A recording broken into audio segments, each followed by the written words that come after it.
I do love it that people try to put a positive spin on the year that has just passed, despite whatever difficult things happened. What a frickin' year it was. I feel like positive, negative, it's hard to tell. We were just like hanging on for the ride. Mm-hmm. I think you mean, when you say we, you mean like the America? Yeah. Mm-hmm. Maybe that's my perspective now in life. Maybe that's just me projecting, but yeah. The publishing industry, for sure, was on a ride.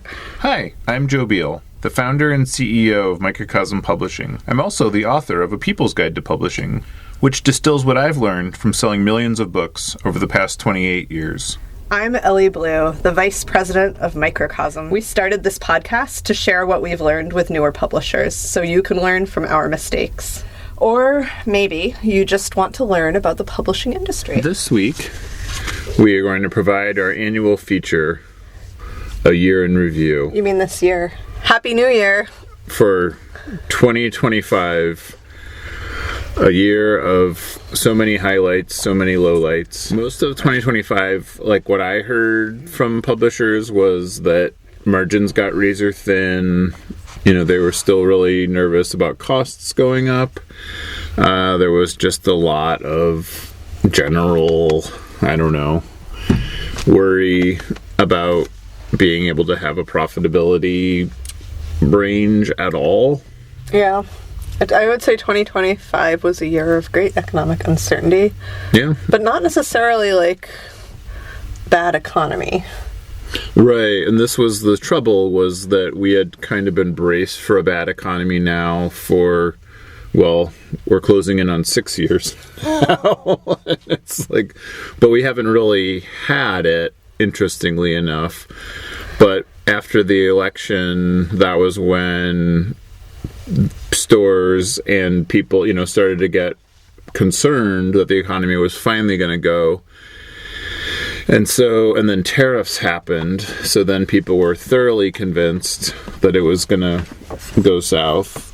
And then, I don't know, it was the weird year where, like, the stock market recovered from tariffs, but then consumer confidence never really did. I mean, I'm trying to remember. I'm trying to put myself in the headspace of 1 year ago today, and, like, I was pretty checked out, to be honest. Like, I feel like I was in a fog that only began to lift around, like, April or May. And then when it did, it was, like, this sort of frenetic feeling of, like, having to catch up and do everything at once. Yeah. Like, we had, this time a year ago, we were like, will Trump really be president again? Is he really going to do any of the things that he said? And if he does, what will happen? And then he started to, like, immediately implement things, which didn't seem predictable from his first term, and they all seemed pretty doomy, and inflation just kept going up. Mm-hmm. So, like, that was putting a pinch on all of us, like our team, our customers. Yeah. And then retailers were, like, kind of overcompensating for this fear. So, like, the first quarter of 2025, our direct-to-consumer sales went way up, and so did our bookstore sales. Yeah, that's true. Like, people wanted to support stuff they believed in, and I think that we were seeing that kind of across the board. Mm-hmm. Yeah, we had really good direct-to-consumer year on the whole, I would say, interestingly, but that usually indicates that stuff isn't available locally for people. Right. And, like, bookstores, everyone was like, I'm going to feel good today by supporting my independent bookstore. It's something I can do. But people were doing a lot less of going to, like, their local gift store and buying something that felt like a luxury or a present for themselves. And those stores were maybe even ordering less than they should have been, given that. Our industry is run by billionaires and conglomerates. At Microcosm, we wanted the freedom to independently sell our books, easily pay royalties, manage our inventory, and understand our business all in one place. That's why we've been using our own software since 2001. Now, we want to share it with you.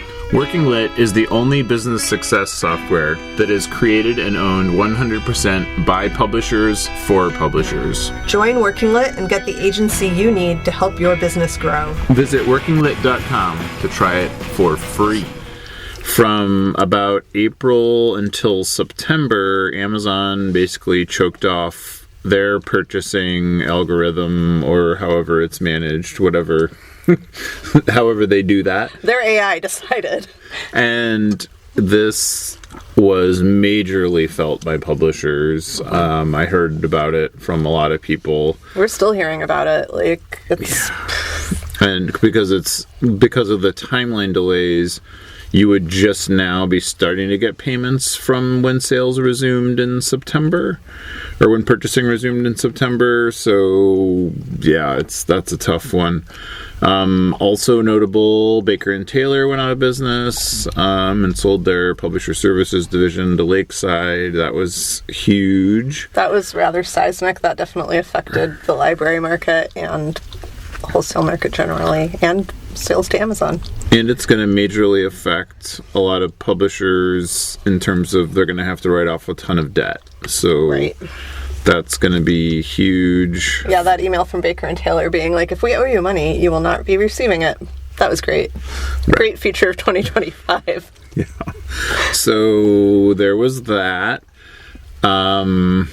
And, lots of independent press. I mean, dozens of independent presses were acquired. Yeah. By majors and by other independents. And so, which is weird because the consolidation game that started in 1989 is really still in massive force, And it seems like it's easier than ever to have an independent press be acquired. If that's what you want, but that's not necessarily good in the ways that people expect. But some like prime examples of that were, Quirk Books was seemingly major financial distress, and were bought by Andrews McMeel, who is ostensibly independent, but like one of the biggest independents. So like in a way that it's like saying that Simon & Schuster is independent because they're not owned by a parent media company anymore, So, or, $2 Radio got bought by 7 Stories. Hawthorne Books got bought by Counterpoint. It's like lots of those kind of things where if you have money, apparently lots of people want to sell right now. What else was notable in 2025? Well, I thought it was interesting that Sourcebooks put it out there that they were kind of on par with the Big Five. Yeah. Sourcebooks now part of the Big Six, yeah. So like 2024, we thought we were going to see the Big Five go down to the Big Four, and then last year it's like, instead, opposite. Yeah, and like it is, if this trend continues, like are we going to have the Big Ten soon? That, seems fine, honestly. Better. The more the merrier up there. But also, like, people are starting new independent presses every day. Good work, y'all. Mm-hmm. So we'll continue to keep it real down here. Right, and Sounds True got acquired by Macmillan, who was their distributor after they left self-distributing, which was kind of a bummer. And then I think Chelsea Green also sold in very early 2025 to Rizzoli, and so similarly, also went from being a powerhouse on their shelf to becoming distributed by Penguin Random House as part of another company. We built this software from scratch to solve our own problems starting in 2001. It's not only the reason for our survival, but the reason we've been a Publishers Weekly fastest growing publisher 3 years in a row. Now we want to share it with you. Join Working Lit and get back the agency to understand your publishing business, market and sell your books, and painlessly pay royalties. Working Lit. Doing the math for publishers. Visit workinglit.com to give it a try for free. Do you think that like a lot of people were looking to sell or deciding to finalize sales because they were just kind of like reached their breaking point? I think a lot of people were, I think it's a combination of 3 factors.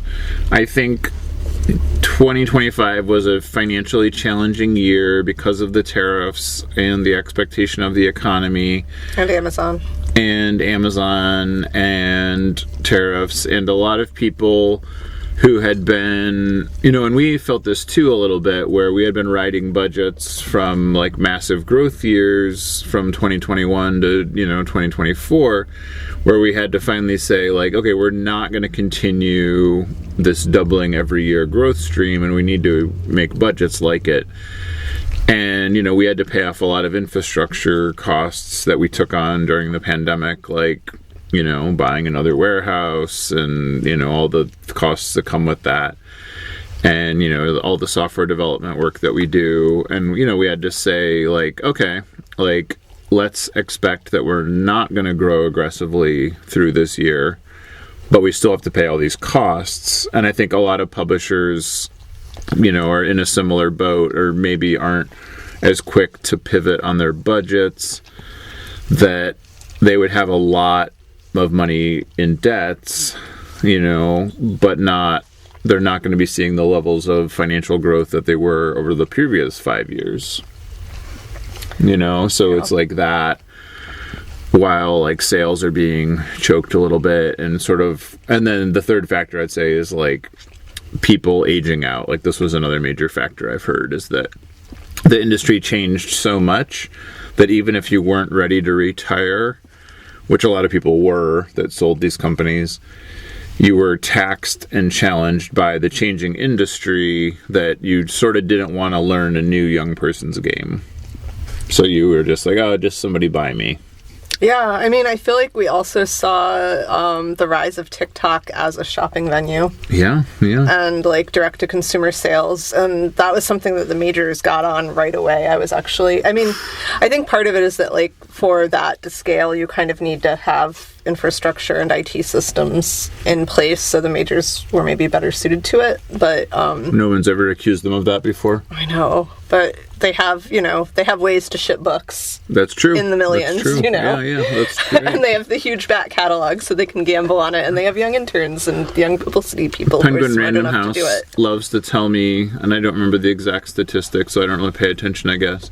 But it's something like they claim that they either ship 100,000 or 1 million books a day. And I'm, and this is usually, like, whenever they make a mistake, that's kind of the statistic they throw at me, and I'm like, whoop-de-doo. Between 100,000 and 1 million is a pretty big range. Well, no, they say it's one or the other. I don't remember. Okay. And that's me not remembering. That's not them. Thank you for your integrity. I do have some of that left, apparently. Even after 2025? Even after 30 years in publishing. Oh. But, yeah, so that's my 2025 in a nutshell. The industry changed a ton. People had trouble with that. And every year this is the thing, people are like, why can't it go back to the way it used to be? And you're like, not going to happen, buddy. But there are, like everything else, it's cyclical, like we've had, when I first came on, like, direct-to-consumer was much bigger than it is now, and now, like, seeing that come back again, it's, like, almost this little sigh of relief. It was, like, one of the few bright spots of 2025 for me. It was, like, being able to flex those muscles again, and... Oh, yeah, and low-cost title, like, low-price point titles, Yeah. That was something that probably saved our tofu in 2025, was when we added a ton of low cover price titles. Yeah. And we sold the crap out of them. And the higher cover price titles really took major dips. We predicted in December 2024 that 2025 would be the year of zines. And then it was. It wasn't like a crystal ball prediction. It was like based on sales data. But we sold the heck out of zines. Little booklets between $5 and $8 on a compelling topic with a compelling cover. People wanted that in 2025. Stores wanted it. Direct consumers wanted it. Yeah, just affordable, low risk, and then people buy them by the stack. Yep. It's and it like brings, discoverability, surface area. We could talk about zines for a whole other 8 episodes. All day. Thanks for joining us once again. Please send your questions to podcast@microcosmpublishing.com so we can answer them on future episodes. And please give us 5 stars on iTunes and everywhere else that podcasts are reviewed. You can find us on the internet at microcosm.pub. On Twitter at Microcosm. On Facebook at Microcosm Publishing. On Instagram at Microcosm_pub. And here in Portland, Oregon on North Williams Avenue. Thank you so much. Have a wonderful week.